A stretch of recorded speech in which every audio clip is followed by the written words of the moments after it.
Hey guys, Chris Wearmouth here, KILOTERRA Farm Real Estate. We sell farmland here across the Midwest. Today we're going to talk about some of the most common mistakes a buyer can make when buying their first piece of land that could save you time and headaches in the future.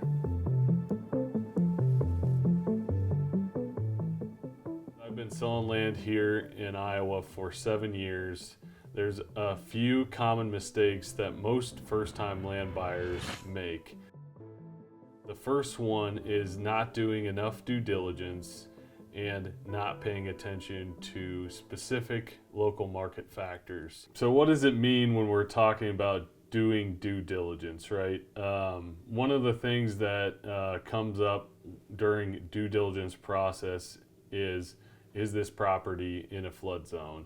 Floodplains are one of the most probably overlooked things about a property. You're not really thinking about it when you're looking at the ground. A lot of people want to have a water source on their farm, and a lot of times that is a creek or a river. But when you are dealing with a creek or a river, you are dealing with the possibility that could flood, and there are areas that are documented that are either A, in the 100-year floodplain, or B, in the 500-year floodplain. And most of your floodplain is going to be in the 100-year floodplain.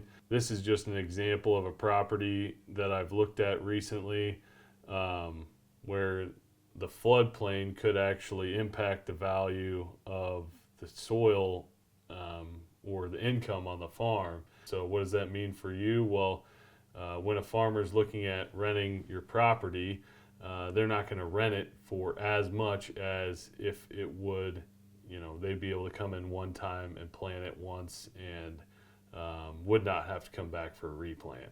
So, or kill their crop at all, late June to where they can't replant at all and just have to solely rely on insurance.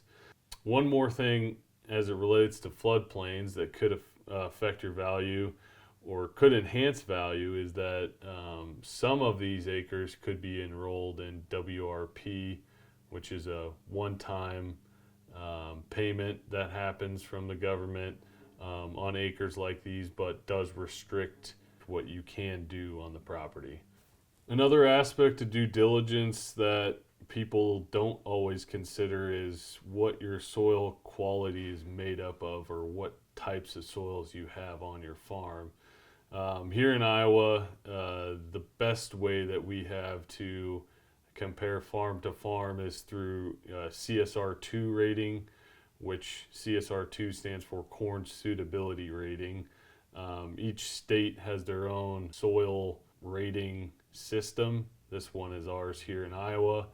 There are a couple different factors. One is what your soil is made up of, and two, how it slopes. So paying attention to how it's contoured on the any farm that you're looking at, as well as finding out what soils you have. There are existing soil maps for each farm that's been farmed in the past that you can request from anybody in the land industry, and it'll tell you what the quality of that soil is. Usually about 50 to 70 is mid-tier. Anything below that's bad soil quality, and so it can affect your production. Easements can be another aspect of due diligence that you'll want to confirm when you're looking at a property. Here's a property here that lays out in the middle of a section. It's about 60 acres, but you can see it doesn't have any road frontage. And there's actually an easement that comes in off of this farm, and that's how this property owner accesses their farm. What's important about easements is how they're written, and each easement has language associated with it. And so whenever you're buying a farm with an easement, you should be sure to read it, understand it, and understand what can go on the easement. Sometimes easements are written to where you can only access the property by foot, meaning no equipment, no vehicles, which might inhibit what you're trying to do on the piece of property that you're buying. And that goes along with our next major mistake, which is overvaluing the land that you're looking at or thinking it's worth more. One of the worst things you can do is overpay for a piece of ground, and you can't go back. Once you've set the purchase price for a property, that is what you're going to pay. And sometimes if you buy it wrong, it could take you 2 to 5 years to get that equity back. A few things that would lead you to overpay for a piece of ground would be maybe one, not understanding what you have as far as timber. Timber is something that can be wildly diverse depending on what you're looking at. Some stands you can go into and it's full of, multiflora and bush honeysuckle and other invasive species, as well as just not good trees. Things aren't going to be worth any money, or they're not good habitat, and you can't really tell that unless you walk in there and kind of look around and see what you have for timber. And, it might look good from an aerial map, or even in the summertime when it's green, or in the fall when you see all the colors change, but there's still leaves on the trees. Unless you get actual boots on the ground, you can't tell what's in there. It might be all hackberry and elm, just other kinds of trees that aren't very good for habitat. You'll want to see oaks and high value trees like walnuts and big established trees, because those trees take a long time to grow. And if you were to go plant one today, it might take you 20 or 30 years to get it to maturity. And so that's one thing you could be overpaying on when you're looking at a farm.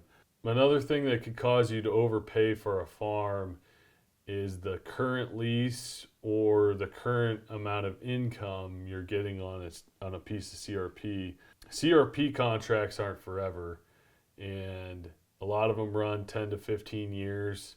And you'll see advertisements for, let's just say 20,000 for the whole farm, but it's only got 2 years left on the contract. 2 years out of 10 years left.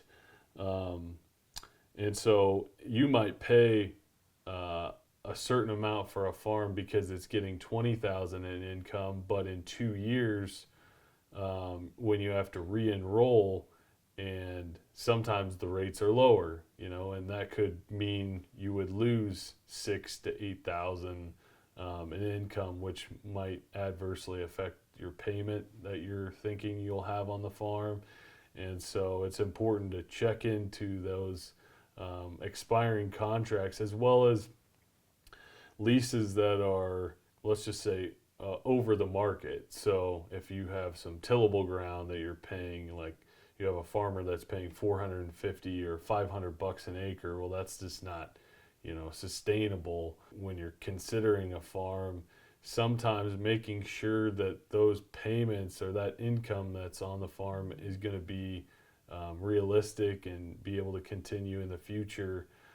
That might cause you to overpay for a farm in the short term, but in the long term hurt you down the road. A cheap farm can get expensive fast. Another major first-time land buying mistake is not understanding the cost of improvements. For example, let's just say your farm that you're buying is surrounded by pasture ground, right? You might not know that you are liable or in charge of maintaining half of the fence that's surrounding your property. If your fence is in poor condition, your neighbors may ask you to replace that fence or improve that fence, and fencing cost is not cheap, and that may be all perimeter fences, or it could just be one section of fence. So fencing can be an issue.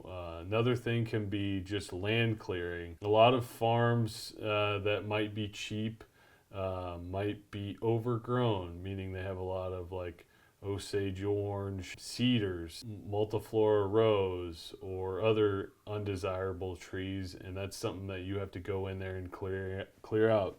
Chainsawing can be a lot of work. So that might mean that you have to rent a piece of equipment. And those rental rates can be high, and not something that you're considering right away. So looking at where you might want to put a food plot or clear some land for some income, those are costs to consider, that might be part of improvements. Another major mistake when looking at a piece of land is related to the building site. A lot of people contact me and they're looking for something that they can build on, right? So understanding where your utilities are, in relation to where you want to build can help you reduce cost and maybe understand whether you even want a property or not. Not every property is going to come with rural water. So a lot of properties really aren't going to come with rural water. So if you have to drill a well, what's the expense in that? If you're looking for water on your land, fiber has gotten a lot better these days. It is available on a lot of properties, but if you have a job that you work remote on and you need internet, making sure that it's at the road and able to be connected to is important. Power is available mostly everywhere, but sometimes getting the power from where it's at the road to your property or where you want to build can be expensive. So knowing what the cost is to trench that or run a high line to a pole. The last thing is your septic. Not everywhere can you put a septic. In most counties, make you pass what's called a perk test. So your soils have to be right to pass that test and put in a septic. So you'll have to talk to your county and get a soil test prior to building any house or any building where you might want to have working plumbing or bathrooms. Those are things to consider when you're looking at a building site and how they can impact the cost or decide how much you should pay for a property. Buying land is a very nuanced process. There are a lot of mistakes. We covered a few of them here. One of the ways you can avoid all of these mistakes is by committing to a land agent here at KILOTERRA, whether that's me or one of my colleagues. We can help you through the process, and there are going to be things about each piece of ground that are going to cause you to either overpay or maybe even make some money at the buy. And if you have an agent on your side, you can recognize those things or have them explained to you in a way that you can understand. And that's what's important. And so if you are looking to buy a piece of ground for the first time and you want to talk to one of our agents, you can visit our website at KILOTERRA.Land.Co.